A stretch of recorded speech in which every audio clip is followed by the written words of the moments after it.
তো already done yes কিচেনে হাঁসের মাংস রান্না। তো কেমন হলো অবশ্যই জানাবেন।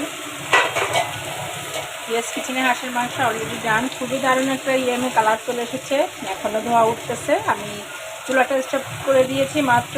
তো এই ছিল আজকে আমার ইয়েস কিচেনে হাঁসের মাংস রান্না। দেশি হাঁসের মাংস খুবই মজাদার এবং ইয়ামি হয়েছে, গ্রানটাও অসাধারণ। তো এটা চালের আটার রুটি এবং চিটা রুটি বা চিতের ভিতরে দিয়ে খেতে খুবই মজা লাগবে। এই জন্য আমি একটু হালকা গ্রেভি ঝোল রেখেছি। তো আপনাদের একটু দেখিয়ে দেয় আজকে আমার রান্নাটা কেমন হলো দেখুন।